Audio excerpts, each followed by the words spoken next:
முடிஞ்சவாறு ஜெபிப்போம். அன்புள்ள ஆண்டவரே, இந்த வார்த்தையை கேட்கும்படிக்கு நாங்கள் விரும்புகின்றோம். ஆண்டவர் எங்களோடு கூட பேசும். இந்த பிரதிஷ்டை பண்டிகையை ஆசரிக்கின்ற இந்த நல்ல வேளையில் ஆண்டவர் எங்களோடு கூட என்ன பேச விரும்புகிறீர் என்பதை நாங்கள் உணர்ந்து கொள்ள எங்களுக்கு உதவி செய். எங்களுடைய இருதயத்தின் சிந்தனைகளை, எண்ணங்களை ஆண்டவருக்கு நேராக, வார்த்தைக்கு நேராக திருப்புகிறோம். எங்களை தாழ்த்தி உடைய கரங்களை அர்ப்பணிக்கிறோம். இயேசுவின் மூலம் வேண்டிக் கொள்வோம் நல்ல பிதாவே. தயவுசெய்து அமர்ந்து கொள்வோம். ஆண்டவரும் இரட்சகருமாயிருக்கிற கிறிஸ்து இயேசுவினுடைய நாமம் மகிமைப்படுவதாக. ஒரு நல்ல ஒரு திருச்சபையை பார்ப்பதிலே மகிழ்ச்சி அடைகின்றேன். குறிப்பாக இந்த இடத்திலே கர்த்தருடைய வார்த்தையை கொடுக்கும்படியாக தேவன் அனுக்கிரகம் செய்திருக்கிறார். கர்த்தருக்கு நன்றிகளை, தோத்திரங்களை எடுக்கிறேன். அதோடு கூட என்னுடைய அருமை நண்பரும் என்னுடைய அருமையான அண்ணன், இன்னும் நாங்கள் கல்லூரியிலே இறையியல் கல்லூரி ஒன்றாக கல்வி கற்றோம். அருமையான அருள் திரு பாஸ்கர் ஐயா அவர்கள் இந்த சேகரத்திலே அவர்கள் தலைவராக இருந்து கர்த்தருடைய பணி ஆற்றி வருகிறார்கள். அவர்களுக்காய் கர்த்தரை துதிக்கிறேன் இயேசுவின் நாமத்தினாலே. அவர்கள் என்போடு கூட வாழ்த்தி அவர்களுக்கு நன்றிகளை செலுத்துகின்றேன். அதோடு கூட ஓய்வு பெற்ற குருவானவர் ஐயா அவர்கள் இருக்கிறார்கள். அவர்களுக்கு நன்றிகள். வந்திருக்கின்ற பெரியவர்கள், இந்த திருச்சபையினுடைய அனைத்து மூப்பர்கள், கமிட்டி அங்கத்தினர்கள், உங்கள் யாவரையும் இயேசுவின் நாமத்தினாலே யாக்கோபுரம் திருச்சபையின் சார்பாக வாழ்த்தி வரவேற்கின்றோம். நான் இங்கே உள்ளே நுழைகிற பொழுது இந்த ஆலயத்தினுடைய பிரம்மாண்டம், இந்த ஆலயத்தினுடைய அலங்காரங்கள், அவைகளெல்லாம் மிகவும் ஆச்சரியமாக இருந்தது. ஒருவேளை எடுத்து வைத்தவர்கள் தேவன் தம்முடைய மிஷனரிகளை இந்த மண்ணிற்கு அனுப்பி நல்ல ஒரு ஆலயத்தை நமக்கு கொடுத்திருக்கிறார். அல்லேலூயா, கர்த்தர் நல்லவர். இந்த நாளிலும் ஆண்டுடைய வார்த்தைக்கு நேராக இந்த பிரதிஷ்டை பண்டிகையினுடைய இந்த திருவிருந்து ஆராதனையில் ஆண்டுடைய வார்த்தைக்கு நேராக திரும்புவோம். எபேசியர் 10ஆம் அதிகாரம் 25ஆம் வசனத்தை நாம் வாசித்து பார்ப்போமானால்,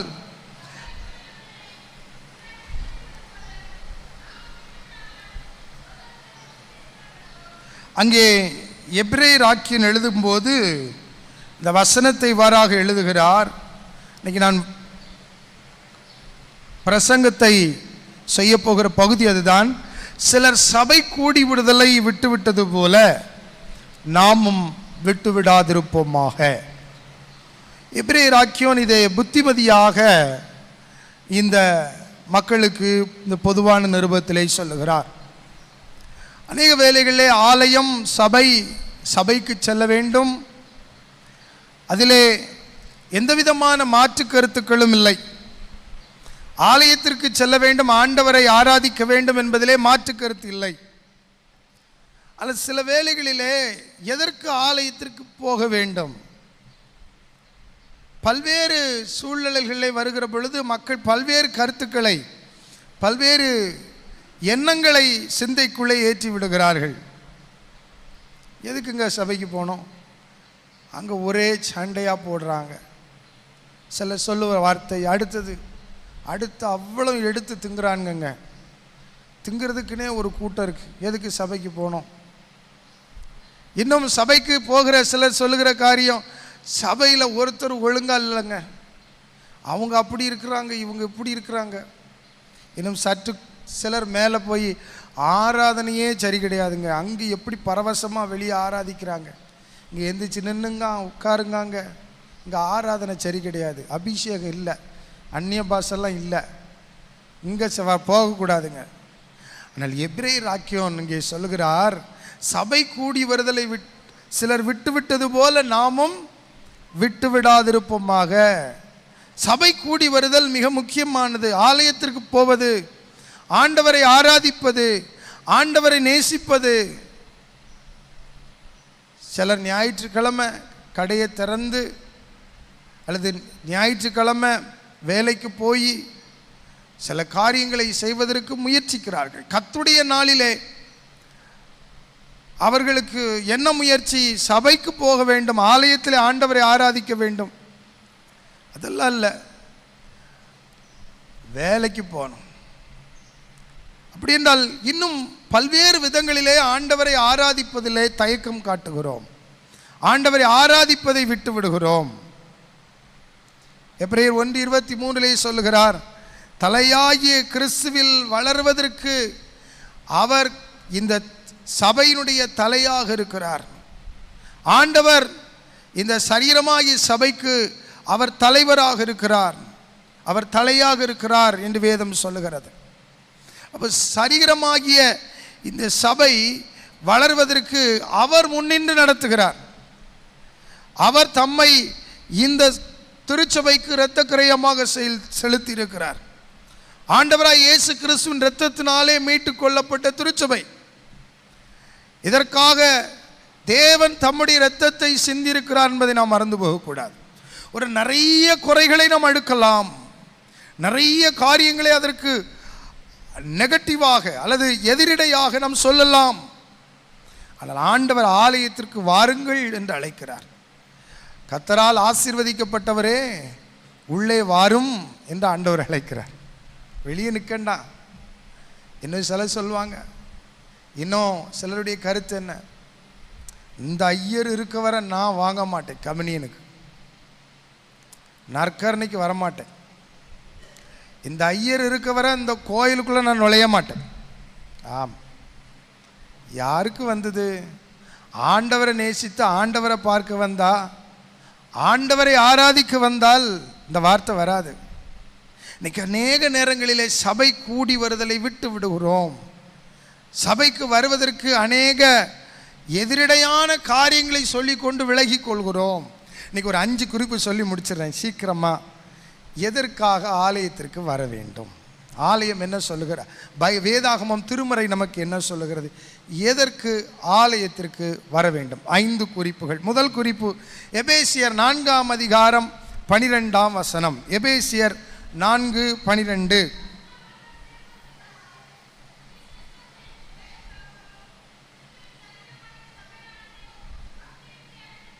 சார் அது போதும், நிறுத்திக்கிடுவோமா? அங்கே அருமையாக சொல்லப்படுகிறது, பக்தி விருத்திக்காக திருச்சபை சபைக்குள்ளே வர வேண்டும். அது இப்போ நிறைய ஜெப அரங்கங்கள் வந்திருக்கிறது, ஜெப கூடாரங்கள் வந்திருக்கிறது, ஜெப மன்றங்கள் வந்திருக்கிறது. அங்கே போயிடலாமேங்க, எதுக்கு? ஆனால் இன்றைக்கு அப்படித்தான் இருக்கிறது.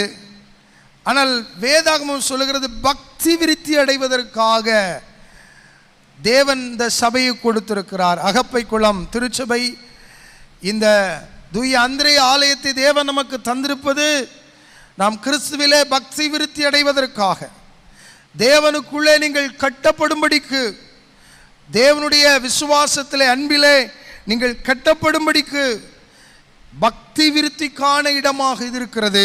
இதை மறந்து போகக்கூடாது. இன்னைக்கு வாசி கேட்ட வேத பகுதி மார்க் எழுதின சுவிசேஷம் 11ஆம் அதிகாரத்தில் ஆண்டவர் சொல்றாரு, இதை கல்லர் குகையாக்கினீர்கள். என்ன செய்தாங்க? விற்க ஆரம்பிச்சிட்டாங்க. ரொம்ப சந்தோஷம் என்னென்னா, நம்ம இங்கே கொடுக்குறோம், விற்கலை, வர எல்லா ஏழைகளுக்கும் கொடுக்குறோம். எவ்வளவு பேர் பெற்ற திருச்சபை. ஆகையினாலே உங்களை வாழ்த்துகிறேன். இங்கே பாருங்க, ஆண்டவராய் இயேசு கிறிஸ்து கோபப்படுகிறார். அவருக்கு பயங்கர எரிச்சல். திருச்சபையை, ஆலயத்திற்குள்ளே யாரையும் நடந்து போகக்கூட அனுமதிக்கல, ஆலயத்திற்கு உள்ளே போகக்கூடாதுன்ட்டாரு. அங்கே சுமைகளை சுமந்து போகிறவர்களை தடுத்து நிறுத்துகிறார். காசுக்காரருடைய காசுகளை உடைத்தெறிகிறார். ஆலய காசுக்கு இதை மாற்றணும், அந்த காசுக்காரர்களெல்லாம் தட்டி விட்டார். இன்றைக்கு ஆலயம், தேவன் கொடுத்திருக்கிற அந்த ஆலயம் பக்தி விருத்தி அடைவதற்காக, ஒருவருக்கொருவர் பக்தியிலே வளர்வதற்காக. உங்களை பார்த்து நான் வளரணும், என்னை பார்த்து நீங்கள் வளரணும். கிறிஸ்துவிலே நாம் வளரும்படிக்கு, கிறிஸ்துவை நாம் அனுபவிக்கும்படிக்கு இந்த திருச்சபை கூடி வருகிறது. தேவனுடைய பிள்ளைகளாக நம் கிறிஸ்துவிலே வளரும்படிக்கு இந்த திருச்சபை நமக்கு கொடுக்கப்பட்டிருக்கிறது. பக்தி விருத்திக்கான ஒரு இடமாக திருச்சபை இருக்கிறது. ஒரு ஊரில் ஒரு தவளையும் ஒரு எலியும் நண்பர்களாக இருந்தது. ஒரு கதை சொல்கிறேன் கேளுங்க. தூங்குற மாதிரி இருக்கு சிலர். தூக்கம் வருதோ? பிரசங்கம் தூக்கம் மாதிரி இருக்கோ? இல்லையா? ஒரு ஊரில் ஒரு தவளையும் ஒரு எலியும் நண்பர்களாக இருந்தது. 2 பேருக்கு ரொம்ப சந்தோஷம். அவர்கள் ரொம்ப நண்பர்கள். எங்கே போனாலும் ஒன்றா தான் போவாங்க, எங்கே போனாலும் ஒன்றா தான் விளையாடுவாங்க, ஒன்றா தான் இருப்பாங்க. ஒன்றாகவே அவர்கள் தங்களுடைய சகோதரத்துவத்தை நண்பர்களாக அவர்கள் கூடிக்கொண்டிருந்தார்கள். ஒரு நாள் ஒரு அதிகாலை வேளையிலே நன்றாக மழை பெய்ய ஆரம்பித்தது. எலியும் தவளையும் ஒதுங்கி நின்று கொண்டது ஒரு இடத்திலே. மழையை பார்த்தவனை தவளைக்கு பரவசம் வந்தது. தண்ணீர் ரொம்ப சந்தோஷமாயிட்டு தவளைக்கு. தவளை குதித்து ஓடியது, நண்பனை விட்டு விட்டது, உள்ளே போச்சுது, அப்படி நீந்திச்சு. அதுக்கப்புறம் ஒரு சத்தம் போட்டுது, திருப்ப கரைக்கு வரும். நண்பனை சொல்லிச்சு, நண்பா மழை வந்துடுச்சு, வா நீனும் போவோம், நம்ம 2 பேரும் போவோம், தண்ணிக்குள்ளே குதிப்போம், விளாடுவோம். எலி சொன்னது, எப்பா தண்ணி எனக்கு அலர்ஜிப்பா, வேண்டாம், தயவுசெய்து வேண்டாம்ப்பா, நான் வரல. என்ன நண்பா, இது கொஞ்சம் இதுதான் நல்ல சீசன், அருமையான நேரம் இது, நம்ம 2 பேரும் உள்ளே குதித்து விளாடுவோம் வா என்று கூப்பிட்டது. அது சொல்லிச்சு, வேண்டவே வேண்டாம் என்று மறுத்து. இல்லை கொஞ்சம் தான் தொட்டு பாரு இந்த தண்ணியை, இதில் கொஞ்சம் தான் விளையாடி பாரு அப்படின்னுச்சு. அதுக்கு ரொம்ப சந்தோஷம். தன்னுடைய நண்பனையும் அழைத்து கொண்டு உள்ளே குதித்தது. தவளைக்கு மறந்தே போச்சு குளித்தது. ஒரே சவுண்டு, ஒரே கொண்டாட்டம். நண்பன் இருப்பதையே மறந்து விட்டது. எலி அங்கங்கே அது தண்ணீர் பெருக ஆரம்பித்தது. மலை அது நல்ல தண்ணி மட்டம் உயர்ந்து வந்தது. எலிக்கு நீந்த முடியலை, அது தன்னால் தாங்க முடியவில்லை. ஒருவேளை அந்த எலிக்கு தண்ணி பிடிக்காது, தண்ணியில் அது போயிருக்கக்கூடாது. ஆனால் அதற்குள் இறந்து அந்த தவளை தன்னுடைய நண்பனை இழந்து விட்டது. அங்கே அது தண்ணீரை குடித்து செத்து போச்சு. இன்னைக்கு நிறைய பேரில் ஒருவரை ஒருவர் பார்த்து பக்தி விருத்தி அடைய வேண்டும். கொஞ்சம் தொட்டுப்பாரு, கொஞ்சம் நல்லா இருக்கும், கொஞ்சம் தானே. இன்னைக்கு நிறைய பேர் அப்படி மூழ்கினவர்கள் நிறையா இருக்கிறாங்க. ஃப்ரெண்ட்ஷிப். ஒருவேளை ஆலயம் எதற்கு? இது உலகத்தின் மக்களுக்கு சொல்லுகிற ஒரு செய்தியாக இருக்கலாம், ஒரு உலகத்தினுடைய கதையாக நீங்கள் அதை எடுத்துக்கொள்ள வேண்டும். நாம் உலகத்திலே ஒரு சகோதரத்துவத்தை, ஒரு அன்பை பார்க்கிறோம். ஒருவரோடு ஒருவர் கூடிக்கொள்கிறார்கள், அப்படியே நட்பு போகிறது. ஒரு காலகட்டத்திலே அவர்கள் தங்களுடைய நட்பை விட்டு விடுகிறார்கள். ஆனால் இங்கே சகோதரத்துவத்தினுடைய பக்தி விருத்தியிலே வளர்வதற்கு என்ன, நாம் அந்த அன்பிலே வளர்வதற்கு தேவன் அழைக்கின்றார். 2வது 1 கொரிந்தியர் 6ஆம் அதிகாரம் 4ஆம் வசனம். 1 கொரிந்தியர் 6:4.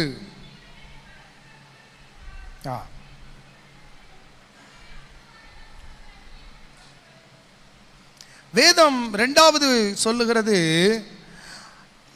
தேவனுடைய ஆலயம் அல்லது இங்கே சொல்லப்படுகிற ஜெப வீடு இது சமாதானத்திற்கான இடம். நான் ஆலயத்தை பார்க்கிற பொழுதெல்லாம் இப்படி நான் நிறைய சொல்லிக் கொடுப்பேன்.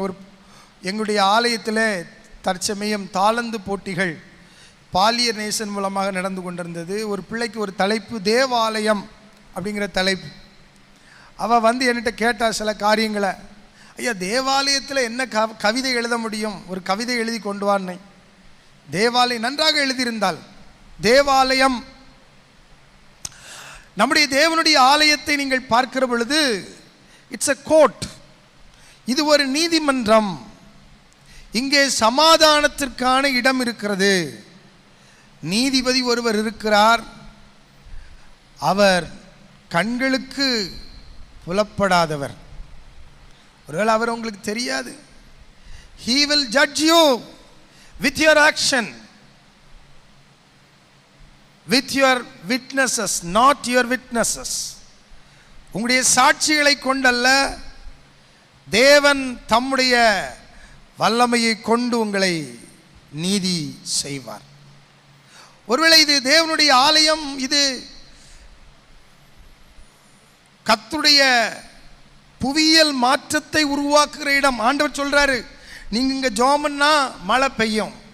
மழை தாட்சியான நேரத்தில் வெளியே காலநிலையை மாற்றக்கூடிய வல்லமை இந்த ஆலயத்தில் இருக்கிறது. அல்லையோ, அல்லேலூயா. இந்த தேவன் தம்முடைய ஆலயத்திலிருந்து தம்முடைய விண்ணப்பத்தை கேட்கிறார். அப்போ இது ஒரு நீதிமன்றம், இது ஒரு பள்ளிக்கூடம், இட்ஸ் a ஸ்கூல். அது எப்படி? இங்கே பரலோகத்தினுடைய வாசலுக்கான நுழைவதற்கான பள்ளிக்கூடம். இங்கே படித்தா தான் அங்கே போக முடியும், இங்கே ஃபெயிலானா அங்கே போக முடியாது. அப்போ இது ஒரு பள்ளிக்கூடம், இட்ஸ் a ஹாஸ்பிட்டல். இது ஒரு மருத்துவமனை. இங்கே வந்து மருந்துக்கான சீட்டு இருக்கிறது, மருத்துவர் இங்கே இருக்கிறார், இங்கே மருந்து கொடுக்கப்படுகிறது. இப்படிலாம் சொல்லி கொடுத்தேன் இந்த பொண்ணுக்கு. பார்த்தா அது எப்படிலாம் இருக்குதா? ஆமாம், வேதாகம் நமக்கு இதை சொல்லுகிறது. இங்கே வந்து ஜபித்தால் தேவன் நம்முடைய நோயை குணமாக்குகிறார் என்றால் இது மருத்துவமனை தானே. என்ன, எல்லாவற்றுக்கும் மேலே இது வீடு, இது ஜப வீடு. ஒருவேளை நம்ம வீடு எப்படி ஒரு தலைமுறை 2 தலைமுறை, இந்த வீடு நிலைத்து நிற்கும் வீடு. அல்லேலூயா சொல்லுங்க. தூங்குறவங்களாம் ஒரு அல்லேலூயா சொல்லுங்க. சந்தோஷமா இருக்கு இல்லையா? தூங்கிட்டு தானே என் குழந்தை கேட்குறீங்க. அப்படி என்றால் இந்த வீடு ஜப வீடு, நாம் ஜபிக்கிற ஒரு வீடு. ஜபம் பண்ணும்படிக்கு தேவன் நமக்கு இந்த இல்லத்தை கொடுத்திருக்கிறார். இது சமாதானமும் ஐக்கியமும் நிரம்பி வெளிய வேண்டும். அதான் சொல்றாரு, நீங்க வழக்கு இருந்தா இங்க வந்து கேளுங்கப்பா, சமாதானமாயிருங்கள் என்று சொல்லுகிறார். என்ன, ஒருவர் வாசிக்கலாம். 1 கொரிந்தியர் 11:8. 1 கொரிந்தியர் 11:8.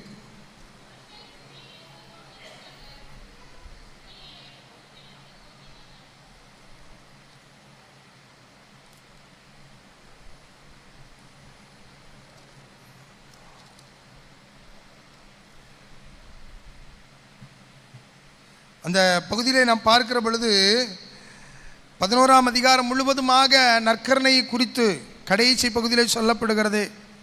அங்கே ஆண்டவர் சொல்லும்போது சொல்கிறாரு, ஒருவன் முந்தை சாப்பிடுகிறான், ஒருவன் பிந்தி சாப்பிடுகிறான். அப்படி என்றால் எப்படி அங்கே ஒரு ஐக்கியம், எப்படி ஒரு காரியம் உண்டாகிறது?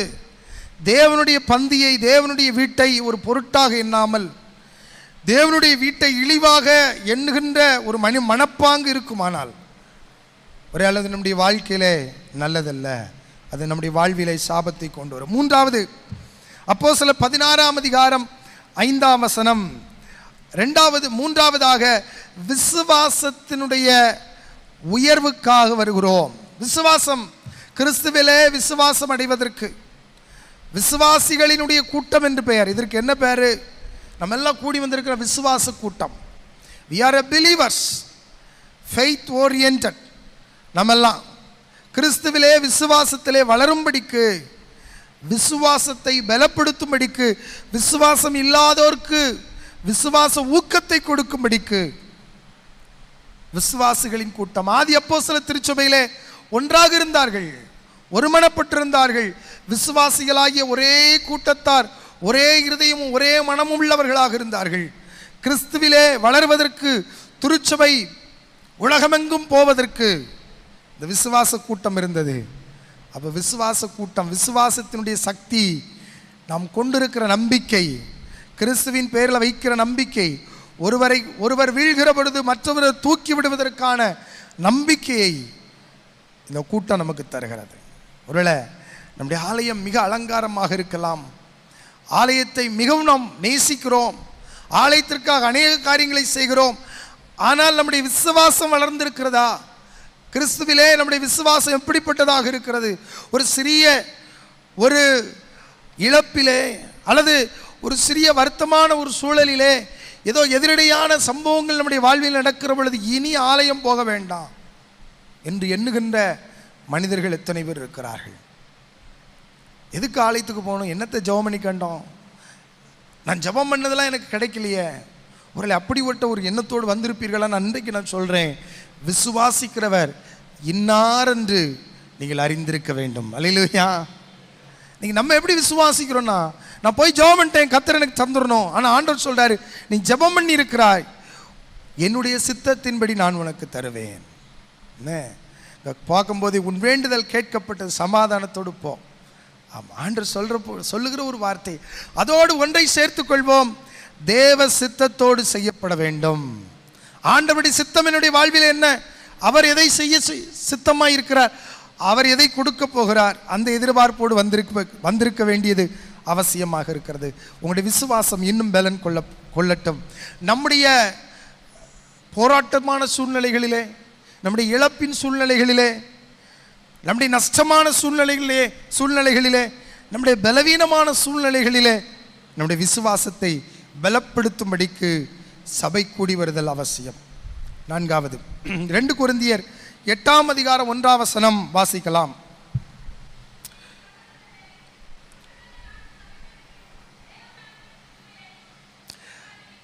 நான்காவதாக, தேவனுடைய கிருபையை பெற்றுக்கொள்வதற்கான இடம். தாவீது சொல்லும்போது சொல்ற, ஆண்டவரே இந்த ஆலயத்தின் நடுவிலே நம்முடைய கிருபையை சிந்தித்து கொண்டிருக்கிறேன். என்ன சிந்திக்கிறாரு? உடைய கிருபை எவ்வளவு நல்லது. இந்த ஆலயத்தின் நடுவிலே உட்கார்ந்திருக்கிற நீங்களும் நானும் அப்படி கிருபையை சிந்திக்கிறோம். இங்கே மக்கதோனியா சபையார் தங்களுக்கு தேவன் கொடுத்ததிலே உதாரத்துவமாய் கொடுத்தார்கள். தேவனுடைய கிருபையை அவர்கள் பெற்றார்கள்.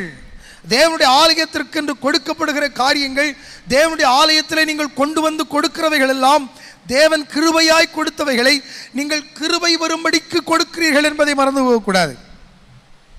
எதுக்காக கொடுக்கிறோம்? தேவன் கிருபையாய் தந்தது, அவருடைய கிருபையை மறுபடியும் பெறும்படிக்கு இந்த காணிக்கையை கொடுக்கிறோம்.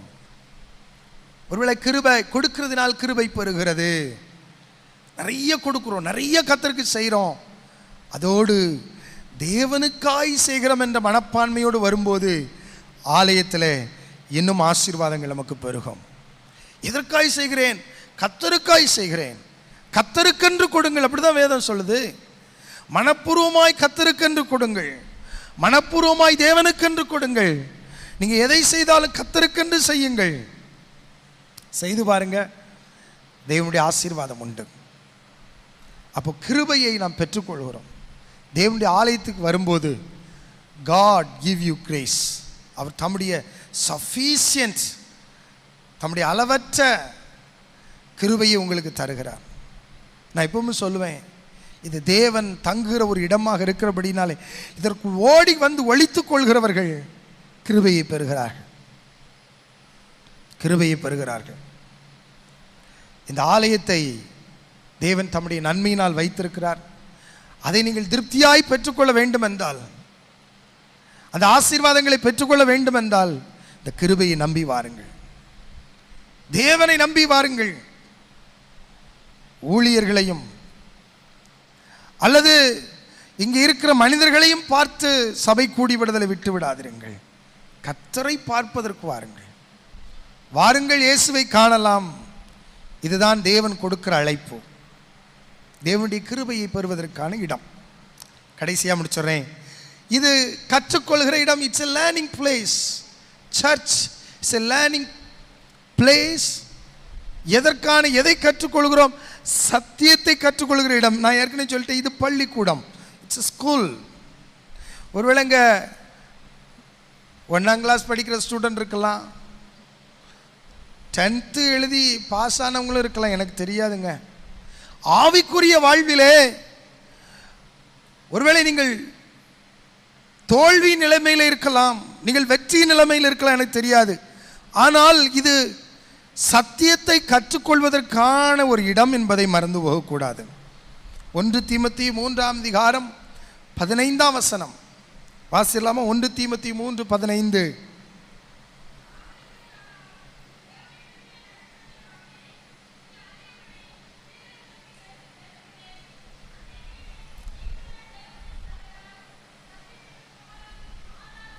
சரி, அங்கே நீங்கள் அதை வாசி பார்த்தீங்கன்னா தெரியும், சத்தியத்திற்கான ஒரு சபையாக இருந்தது. அது ஒரு வீட்டு கூட்டம், வீட்டு சபை. அந்த காலத்தில் அது சத்தியத்திற்கான சபை, சத்தியத்தை கற்றுக்கொள்வதற்கான இடமாக தேவனுடைய திருச்சபை இருக்கிறது. இது ஜெப வீடாக இருக்கிறது. இதை நீங்கள் பயன்படுத்தும் போது சத்தியத்தை கற்றுக்கொள்கிறோம். எங்கே போய் சத்தியத்தை கடைபிடிப்பது? சத்தியத்தை எங்கே பார்க்கிறோம்? எங்கே நீதி இருக்கிறது? தேவனுடைய இடத்திலே, தேவனுடைய வீட்டிலே எது சரி என்று கற்றுத்தரப்படுகிறது. அப்போ இது தேவன் நமக்கு கற்றுக் கொடுக்கிற ஒரு இடமாக இருக்கிறது. தேவன் நம்மை கற்றுக்கொள்கிற காரியமாக இருக்கிறது. எனக்கு அன்பான தேவனுடைய பிள்ளைகளே, தேவன் நம்மை அப்படித்தான் நேசிக்கிறார். ஆகையினால் தான் இந்த ஆலயத்தை தேவன் நமக்கு தந்திருக்கிறார். தேவன் தம்முடைய ஆலயத்திலே நம்மை இருந்து ஆசீர்வதிக்கிறார் என்றால் அது கிருபை. தேவன் அந்த ஆலயத்தை நமக்கு தந்திருக்கிறார் என்றால் அது கிருபை. தேவன் தந்திருக்கிற நன்மைகளை எண்ணி பார்க்க வேண்டும். எல்லாவற்றுக்கும் மேலாய் இந்த ஆலயம்லாம் நல்லா இருக்கு. இந்த பிரதிஷ்டை பண்டிகை கொண்டாடுகிறோமே, நீங்களே அந்த ஆலயம்னு சொல்லியிருக்கிறார. உங்கள் ஆலயம் எப்படி இருக்குது? You are the church, you are the temple, you are the house of God. நீங்கள் தான் அந்த ஆலயமாக இருக்கிறீர்கள். தேவனுடைய ஆலயமாகி நீங்கள் எப்படி இருக்கிறீர்கள்? இங்கே ரொம்ப அழகா டெக்கரேஷனாக இருக்குது. ஆண்டவர் சொல்ல, பரிசுத்த அலங்காரத்துடனே கர்த்தரை தொழுது கொள்ளுங்கள். என்ன பரிசுத்தம் இருக்கிறது? கர்த்தருக்கேற்ற பரிசுத்தம் எங்கே? உள்ளத்தின் அலங்கோலங்கள், உள்ளத்தினுடைய வேஷங்கள் மனிதன் பார்க்க முடியாது, தேவன் பார்க்கிறார். அல்லேலூயா. மனிதன் முகத்தை பார்க்கிறான், கர்த்தர் இருதயத்தை பார்க்கிறவர். அருமையான அகப்பை குளம் திருச்சபை மக்களே, பிரதிஷ்டை பண்டிகை ஆசரிக்கிறவர்களே, ஒரு அறைக்குவலை கர்த்தர் இன்றைக்கு உங்களுக்கு தருகிறார். உன்னுடைய ஆலயமாகிய சரீரம் பரிசுத்தமாக இருக்கிறதா? தேவனுக்கு உகந்த பரிசுத்தம் இருக்கிறதா? பண்டிகை ஆசரித்து உணவு உண்டுவிட்டு ஏழைகளுக்கு அள்ளி கொடுத்து தேவனுக்காக கொடுத்தோம் என்பதை நாம் காட்டிக்கொள்ளலாம். ஆனால் தேவன் எல்லாவற்றுக்கும் மேலாக நீங்களே அந்த ஆலயமாகி உங்களை நேசிக்கிறார். அதை மறந்து போகக்கூடாது. ஆண்டவர் அந்த ஆலயத்தை நேசிக்கிறபடினால் தான் இந்த ஆலயத்தை தந்திருக்கிறார். உங்களை வைத்துதான் இந்த ஆலயம். இந்த ஆலயத்திற்காக நீங்கள் அல்ல, அதை புரிந்து கொள்ள வேண்டும். அன்புக்குரிய தேவனுடைய பிள்ளைகளே, 5 காரியங்களை சொல்லியிருக்கிறேன். 1 பக்தி விருத்தி, 2 சமாதானம் ஐக்கியம், 3 விசுவாசத்திலே பலன் கொள்ளுதல், தேவனுடைய கிருபை, 4 தேவனுடைய கிருபையை பெற்றுக்கொள்ளுதல், 5 சத்தியத்தை கற்றுக்கொள்ளுதல். ஆண்டவர் இந்த நாளிலே நம்மோடு கூட பேசுகிறார். தேவனை நம்பி வந்து தேவ சமூகத்தில் ஜெபிக்கிறவங்களை தேவன் ஆசீர்வதிப்பார். அப்படி எழுந்து நின்று ஒரு சின்ன ஜெபம் செய்து ஒரு கவியை பாடி நாம் ஜெபித்து முடிக்க போகிறோம். எல்லாரும் எழுந்து நிற்போம். ஆண்டவருடைய சமூகத்திலே ஒப்பு கொடுப்போம். நம்மை ஆராய்ந்து பார்ப்போம். இந்த ஆலயம் அழகாக இருக்கிறது. நீங்களே அந்த ஆலயம் அல்லவா? நீங்கள் எப்படி இருக்கிறீர்கள்? என்ன உணர்வோடு இருக்கிறீர்கள்? என்ன எண்ணத்தோடு இந்த ஆலயத்திற்குள் இருக்கிறீர்கள்? சோர்வோடு, பலவீனத்தோடு தெரியாது. ஆனால் தேவன் அறிந்திருக்கிறார். தேவன் உங்களுடைய கண்கள், அவருடைய கண்கள் உங்களை காணுகிறது. அவருடைய நினைவுகள் உங்களை சோதித்தருகிறது. ஆண்டவருடைய சமூகத்தில் சொல்லுவோம். ஆண்டவருடைய சமூகத்தில் ஒப்பு கொடுப்போம். பலிகளை செலுத்திடவே, ஜீவபலியாக மாறிடவே, மறுரூபத்தின் இதயத்தை தந்தீரே.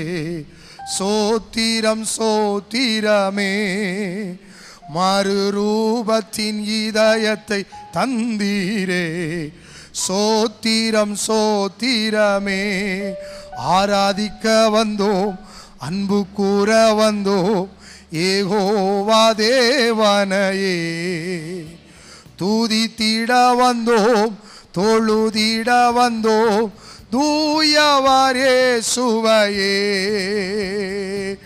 ஆராதிக்க வந்தோம், அன்பு கூற வந்தோம், யெகோவா தேவனையே.